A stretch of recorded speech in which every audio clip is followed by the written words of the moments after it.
प्रावधान है, बहुत सारे प्रावधान हैं। अब तो बीएनएस के बाद अब ममता दीदी भी बिल्ली आई हैं, तो प्रावधानों का तो खेल ही चल रहा है, वो तो कोई बात ही नहीं है। लेकिन आंकड़े ये बताते हैं कि 72% भारत में रेपिस्ट छूट जाते हैं, लैक ऑफ एविडेंस। अब ये कड़ी जुड़ती है पश्चिम बंगाल की पुलिस और उनके द्वारा लिए गए त्वरित एक्शन को लेकर, जिसका जिक्र भी नीरज राय भी कर रहे थे और जिसके बचाव में खड़े हुए थे सुमित मेहरोत्रा। सीबीआई क्यों आरोप लगा रही है, सीबीआई को इतनी जद्दोजहद क्यों करनी पड़ रही है? और आप और हम तो बहुत अच्छी तरीके से जानते हैं ना मैम कि रेप के केसेस में शुरुआती दौर में जुटाए गए सबूत कितने महत्वपूर्ण होते हैं। एफएसएल की रिपोर्ट जल्द से जल्द आए वो कितनी महत्वपूर्ण होती है, सीमेन सैंपल से लेके तमाम चीजें कितनी इंपॉर्टेंट होती हैं। और उस पर क्या कर दिया गया, वहां पर व्हाइट वॉश रेनोवेशन करवा दिया। आप ढूंढ लीजिए, जो ढूंढना है आपको मिल जाएगा। चादर तक बदल दिया गया है, चादर तक बदल दिए गए हैं, 3 बार चादर बदले गए हैं। मीता जी, हाँ, ये बहुत ही अनफॉर्चुनेट एक चीज है जहां पर एविडेंस से क्लियरली टैपरिंग किया गया है। और ये जो संदीप घोष को भी कल अरेस्ट किया गया, इनिशियली हम सब खुश हो गए थे कि शायद कोई लिंक एस्टैब्लिश किया कर पाया है सीबीआई, भ्रष्टाचार के मामले में किया। हाँ, उनको भी अरेस्ट किया गया एक करप्शन चार्जेस में, इस रेप और मर्डर के चार्ज में नहीं।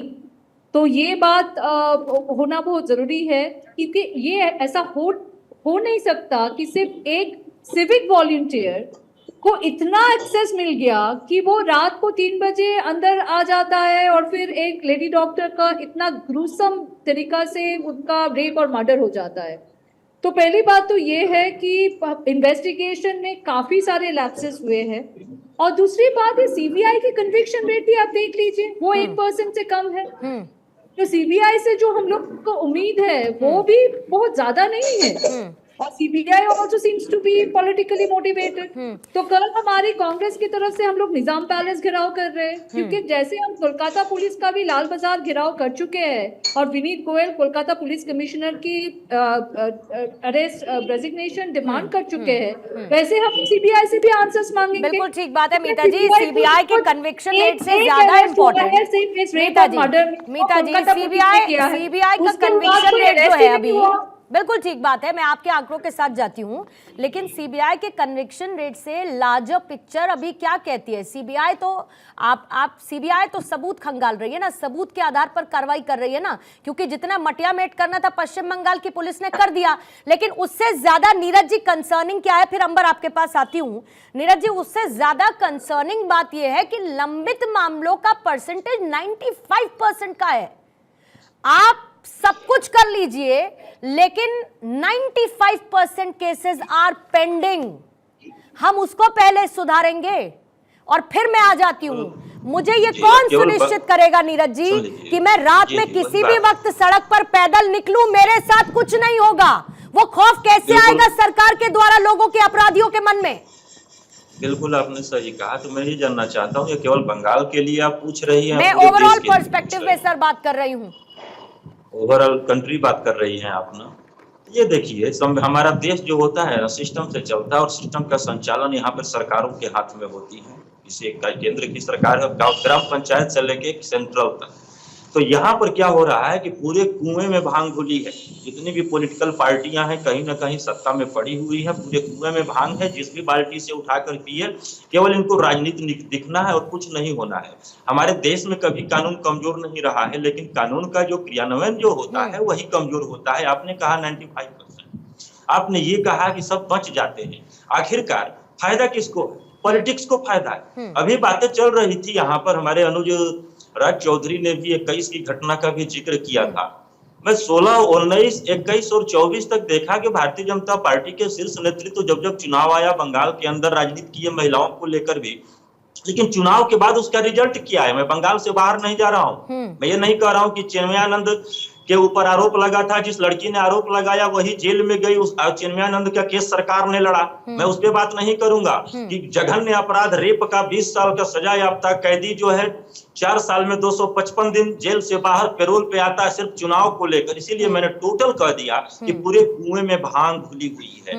अब यहाँ पर देखना यह है, मैंने शुरू में भी कहा था, जो सामाजिक विक्षिप्तता है, जब तक तेरी पार्टी मेरी पार्टी होती रहेगी तब तक। आपने कहा बहुत दर्द हुआ, मैं कहा मेरे घर की महिला बेटी अगर निकलती है, अगर फोन एक बार नहीं उठता है तो रूह कांप जाती है, क्या हो गया। लेकिन इस पर अब जनता को जागरूक होना पड़ेगा, और जनता जब खुद सीधे लेकर चलेगी तब इन सभी राजनीतिक दल और सरकार के अंदर बैठे हुए जितने भी हैवान हैं सबकी आंखें खुलेंगी। और ये सब देखिएगा बहुत जल्द हमारे देश में होगा। कानून बनाने से अब तक न हुआ है, न आगे आने की संभावना दिख रही है, राजनीति दिख रही है। ठीक है, ठीक है। अंबर, जल्दी से कुछ और आपके साथ एग्जाम्पल्स कोट करते हुए, क्योंकि अभी जब मैंने नीरज जी को ये कहा कि कौन ये सुनिश्चित करेगा कि मैं रात में बाहर निकलूं तो मुझे किसी बात का खौफ ना हो, मुझे अपने साथ पेपर स्प्रे लेकर ना निकलना पड़े, या अपनी गाड़ी में मुझे एक रॉड लेकर ना चलनी पड़े, मैं पैदल चलने से पहले 100 बार ना सोचूं, मैं निकल सकूं कि भाई मेरे साथ कुछ नहीं होगा। लेकिन सबसे बड़ी बात, चाहे कलकत्ता हो या बाकी राज्य जिनके अंडर में लॉ एंड सब्जेक्ट का लॉ का सब्जेक्ट है राज्य सरकारों के अंडर में, इनको सड़क पर पुलिस की मुस्तैदी से लेके, जो सेंसिटिविटी है पुलिस अप्रोच से लेकर के, या फिर सीसीटीवीज का इंस्टॉलमेंट से लेकर के, उनकी मॉनिटरिंग से लेकर के, हमको इस पर भी तो काम करना होगा। सबसे बड़ा एग्जाम्पल चलिए मैं उत्तर प्रदेश का दे देती हूँ। अपराधियों में खौफ है ना, ये खौफ कब पैदा होगा बाकी राज्यों में? तभी 4 साल की बिटिया के साथ भी मैंने ये नहीं कहा नीरज जी, सुनिए मेरी बात सर। नीरज जी, मैंने ये नहीं कहा कि वहां पर रेप की घटनाएं नहीं हो रही हैं, सो प्लीज डोंट मिसकोट मी। मैंने कहा अपराधियों में खौफ है, मैंने कहा अपराधियों में खौफ है, मैंने रेपिस्ट में खौफ नहीं कहा। नीरज जी, मैंने कहा अपराधियों में खौफ है, माफियाओं में खौफ है, जो पुलिसिया कार्रवाई है वहां पर वो एक सख्त संदेश देती है। आप मेरे सवाल का कंसर्न समझिए मैं क्या कह रही हूँ। अंबर जी जी, देखिए पूर्णिमा, ये बहुत ही गंभीर सवाल है। ये आपने जो मुझसे सवाल पूछा और मेरे से पहले जो नीरज जी से सवाल पूछा था, मैं दोनों ही सवालों पे कुछ कहना चाहती हूँ। देखिए, सबसे पहला तो ये आता है कि हम बहुत सारा एक्टिविज्म करते हैं, सोशल एक्टिविज्म बहुत ज्यादा होता है, जिसके प्रेशर में आके कुछ छोटे मोटे कानूनी बदलाव भी हो जाते हैं, लेकिन उसका कोई नतीजा निकल कर नहीं आया है। जो भी एनसीआरबी के आंकड़े वो हमारे सामने है, जो कि बहुत भयावह है। जब तक जुडिशियल रिफॉर्म्स नहीं होंगे, पुलिस रिफॉर्म्स नहीं होंगे, तब तक हमें किसी भी केस में, चाहे वो महिला हो या कोई और विक्टिम हो, किसी भी केस में कोई इंसाफ मिलता नजर नहीं आएगा। सही, जो पेंडेंसी ऑफ केसेस की आपने बात की थी वो इसी का नतीजा है, क्योंकि नंबर ऑफ जजेस बहुत कम है हमारे देश में, पुलिस की संख्या बहुत कम है, जुडिशियल रिफॉर्म्स नहीं हो रही है, सेंसिटाइजेशन, बहुत सारे रिफॉर्म्स जो रिक्वायर्ड है जुडिशरी और पुलिस में वो नहीं हुए, जिसकी वजह से ये सारा होता है।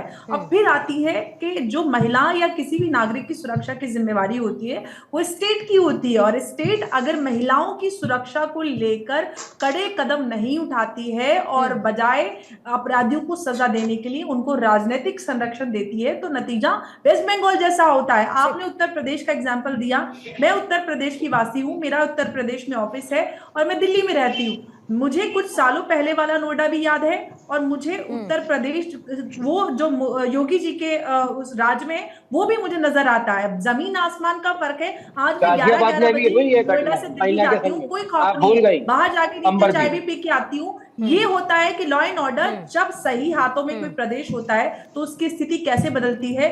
आप चाय की टपरी पे किसी के पास चले जाएं, पान वाले या सिगरेट वाले की दुकान पे जाएं,